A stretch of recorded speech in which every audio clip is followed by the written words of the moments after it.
Welcome csc230 class to ex5-jumbotron-responsive. This will continue the ex5 jumbotron, but we're going to be focusing on the responsive aspect of it, and we'll be putting in media queries, and we'll be working with breakpoints. And I'm going to open up my ex5 jumbotron. We'll just keep it called ex5. I was thinking of calling it ex6, but we'll just call it ex5 jumbotron responsive. And our videos will just continue where we left off, since we're kind of working with the same file where we left off. So I'm going to open up my CSS and my index, and I should move these around. And I'm going to preview my index file so I can see what it looks like. And I'm going to open it up in a browser so it shows up there. And I'm going to close up this one because I don't need this to preview there. Now, where we left off, we had this at full page, and it was almost responsive because we used percentages for a lot of the widths of our containers. But some of the issues we had is as we got smaller here, we got this big kind of awkward looking gap here where it didn't fit 3 columns anymore, and it bumped this column C down below the first 2 columns, and we ended up with this big gap of white space here that we need to fix. And we actually are going to keep it 2 columns and 1 on the bottom, but we won't have them with these widths. Also up at the top, what happens here when it gets too small, it kind of overlaps for a while, and then it gets a kind of an awkward alignment here that we're going to fix as well. And then eventually, when it gets to the point where we want to view this on a mobile device, when it'll be as wide as viewing this on a phone, we want everything to be 1 column. So we don't want to have little narrow columns down here like that. We want column A, column B, column C, all on 1 column. So we're going to fix all that with responsive media queries. And where to find out about that, if you go to W3 Schools, you could go to CSS and scroll down to media queries under the responsive area. And you're going to want to check this out. And eventually we're even going to copy the media query to use that. But you might want to check out the breakpoints and some of the terminology with any of this responsive here. We've done some of this in the past, but we're going to do a little bit more here. Now the first thing we want to look at is our breakpoints. And our breakpoints is basically the width of our browser where things kind of change or where we want them to change. Now to see your breakpoints and to see the widths, I have this width popping up right now, but I'm not sure exactly. Sometimes it's there and sometimes it's not. If you want it to be there, if you definitely want to do this without any kind of plug-in or add-on with Chrome, what you could do is you could right-click and you can inspect and open up the console. Now your console might be something like this. If you kind of put your cursor in between here and kind of make it smaller and bring it all the way down, as small as you can, then when you resize your browser, you should see one. Now I'm seeing both right now, but you should see one pop up with the console that'll show you the width. And what we want to do is we want to look at those numbers as I move across, and we basically want to find the point where it actually snaps and makes that 3rd column kind of go away. And it looks like it's happening right around, almost around 900 is kind of where that's happening. And we're going to kind of deal with that first and have kind of a breakpoint there. And also you can see where this is starting to get a little close there. So it's almost getting to, well, maybe more like 800. And we also want to look at this too. So we want to kind of find the difference. So just because the other column is pushing down at that distance doesn't mean we have to make our break there. But it looks like around 900. So we're going to focus on that and kind of work with that. But one thing I want to address is, first of all, why is that happening? You know, why is that happening in the first place? Because why is that bumping down? The reason I'm saying that is because if you look at your CSS, we used percentages. And if you look at those 3 columns that we had, and I'll go down here and look at our CSS for the columns in our main columns. We have our main global container at 80%, so that means it should take up 80% of our window.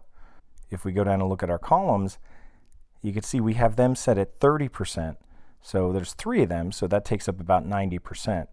So if that's kind of a relative value, if it's taking 90% of the 80%, then why is that one kind of breaking down? And this is the issue right here. It has nothing to do with this little error. But the problem is this is not relative. This is using an absolute value. And because there's 12 pixels all around each column, that adds up. It means on the right and left, we have 12 on the left, 12 on the right for 3 columns. So that means there's 12 times 6.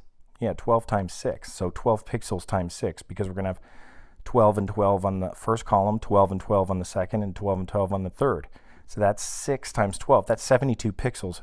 And that's what's happening here. That adds up, and that adds on to the percentage. That adds above it. So even above, even though we have 90%, those 72 pixels are a lot more than whatever percentage is left over. I mean, there's only 10% total left over, and that amount of pixels is what kind of breaks it. And what kind of would fix that? I guess if we put a percentage in here. Now, what kind of percentage would we need? If we had 90%, if we know that each one is taking up 90%, or each one's taking 30, and you add them all together and it's 90, that leaves us with 10%. So that would leave us with, basically 10 divided by 3. If we use our calculator here, that would leave us with, actually it would be 10 divided by, if we had 10 divided by 6, because there's padding on each side, that would leave us with 1.6%. That's what percent we'd have. And let's just try that and just see what happens. Now the padding would be 1.6%, because we'd have 90%, and then we'd be adding up this times 6. So, I could even put here, put a comment if I want. I could put a comment here just to indicate that that's what that means. So that accounts for my 100%. I can't go over 100%, because that's why that column's breaking. But if I did that, it should actually work. So let me save this and just see if that fixes it. And this is being highlighted. I don't like when it does that, so let's just click on something else here. And then what should happen now is, no matter how small we go, it shouldn't break that column C down to it shouldn't push it below those first two. So we should have enough space, because we're not going above 100%. And even if we get that small, you can see we could still fit 3 columns in there. It doesn't look good, and we don't want to do that, but we could do that, because now we're kind of figuring out our math, and we're doing it by percents. But that's not very much padding to have on there, so we might want to increase our padding a little bit. If we had to increase that, if I wanted to make our padding, maybe at least 3% or something, let's say we just wanted it 3%. Well, we'd have to figure 3 times 6, because remember, there's 3% on each side of every column. And we're only concerned about the width. We're not concerned about the top and bottom. So, even though we have padding all around, we're only concerned about kind of horizontal. So that would be 18. So if we had 100 minus 18, if that's what we're kind of taking away from there, we could go over here and do 100 minus 18. That leaves us with 82. And then we'd still have to have 82 divided by 3, because that's what our leftover is. So we'd still have to take that one for the 3 columns, divide that by 3, and we'd have kind of 27. So that would still work. We just have to make our columns a little less wide. But we'd have a little bit nicer padding. Again, just a little bit. So that would still work. Our maths will still add up here. So even though I have these boxes showing up here, and you can see no matter how small I get, it's still showing up here. And you can kind of see the padding around here. So that looks a little better by doing that. Now, one thing I just want to point out before we move on and focus on the responsive aspect, and I'll click up here. And this I didn't notice. It's just a subtle thing, but we should probably take care of it now rather than later.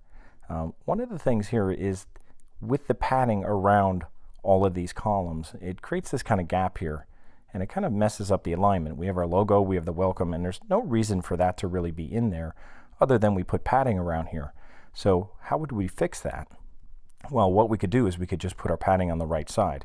You wouldn't notice it over here, because we kind of have a ragged right kind of layout. So what we might do is just kind of put a padding on the right. So let's do that.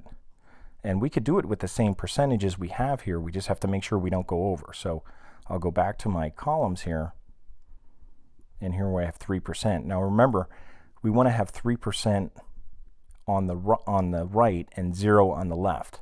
So how do we do that? And remember, we use that treble, TRBL.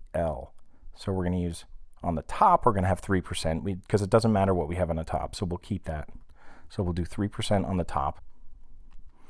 On the right, we'll have, and we could actually double it, because as long as we're not going over, we can actually put 6 on the right. So that's our T and the R, and then on the bottom we could keep it at 3%.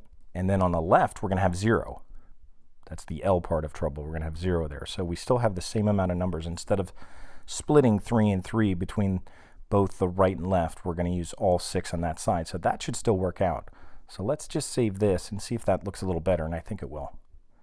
So now this looks nicer. That's what I'm talking about. That alignment there, that looks a little bit nicer. So now as we move over, the padding's all on the right side of these columns. And you don't notice that it's a little more over here. So that's the way we want it.